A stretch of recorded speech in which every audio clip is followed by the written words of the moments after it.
Bonjour, mon nom est Joanie Asselin et bienvenue à une autre capsule éducative. Alors aujourd'hui, nous recevons Véronique. Bonjour.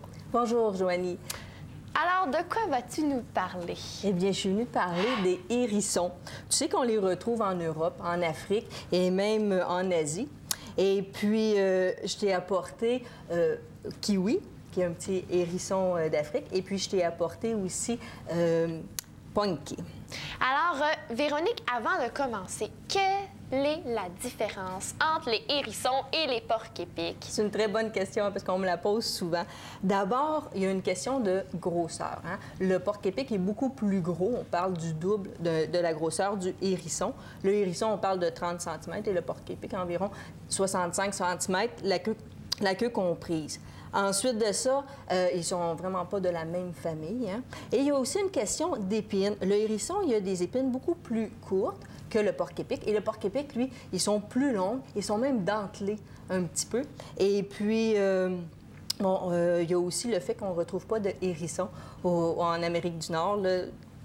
Puis on peut retrouver le porc-épic par exemple, en Colombie-Britannique. OK. Est-ce que c'est vrai la fameuse légende donc on entend parler que les porcs-épics lancent leur pic ou les hérissons?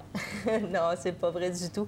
Tu sais, ils n'ont pas de racines très, très profondes, alors les épines peuvent tomber facilement hein, et ils en perdent toujours. C'est un petit peu comme le poil d'un chat ou d'un chien, hein, fait que ça tombe régulièrement, mais ils ne lancent pas, c'est vraiment une légende, ils ne lancent pas leurs épines. Et ça, qu'est-ce que ça va manger autant en milieu naturel qu'à la maison? Alors, dans leur habitat naturel, le hérisson, c'est un mammifère insectivore. Alors, il va manger des petits insectes, des petits mammifères aussi. Il va même manger des oisillons et des petits serpents venimeux. Il peut même s'attaquer, il est assez bref, il peut même s'attaquer aux scorpions. Il va commencer par attaquer la queue. C'est assez spécial parce que quand on parle des animaux, ils ont plutôt peur, mais lui, il est plus affrontant. Il est même, il a une certaine tolérance là, au poison. Et c'est sûr qu'à la maison, si on a un hérisson, on va le nourrir autrement. On va lui donner de la nourriture qui se vend en animalerie ou on peut lui donner aussi de la nourriture à chat, de la nourriture sèche hein, qui est en haute teneur là, en protéines, bien sûr. Puis étant donné que c'est un insectivore, on va lui aussi lui donner des petits verres de farine ou des grillons, si on peut le montrer.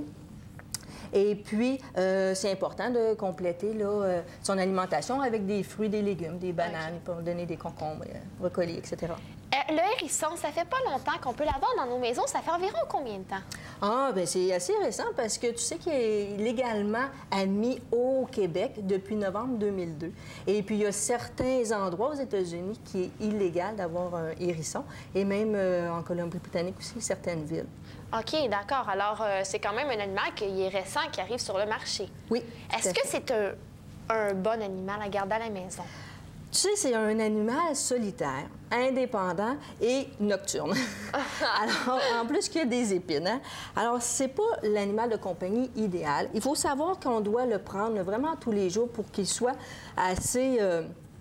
si on veut, là, actif, parce qu'il y a différents aussi tempéraments chez certains sujets. Comme celui-ci, bien, c'est un qui est actif et curieux, fait que c'est agréable.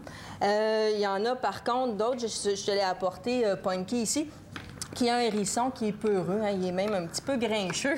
Ah. Et puis, je ne sais pas si on peut l'entendre ou le voir, hein, il donne son moyen de défense, c'est de donner des petits coups comme ça lorsqu'il se sent menacé.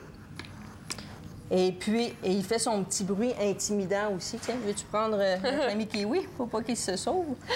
Alors, c'est ça, pour le garder à la maison, là, ça nous prend soit une cage en métal, c'est peut-être pas l'idéal dans le sens qu'il aime grimper, hein, et il pourrait accrocher ses petites pattes. Et aussi, il pourrait être dans un aquarium. Un aquarium, c'est gros et ça le protège des courants d'air. Ou ça pourrait être, par exemple, un arrangement de bacs, des bacs là, en plastique. Là. On peut faire un arrangement avec ça, puis ça, ça serait l'idéal. Ce qu'on met dans le fond, on met des copeaux de bois, ne jamais mettre des copeaux de cèdre.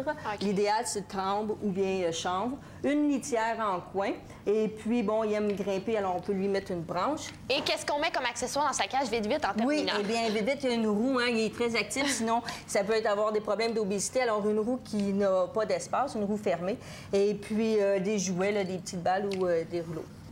Merci beaucoup, Véronique. Ce fut très intéressant. Alors, n'oubliez pas que si vous voulez un petit hérisson à la maison, ce n'est pas comme un chien ou un chat. Il faut penser à ses besoins et il faut avoir beaucoup de temps à lui donner. Alors sur ce, on se revoit lors de la prochaine chronique et n'oubliez pas que l'amour et l'attention sont les 2 besoins essentiels de nos petits animaux de compagnie.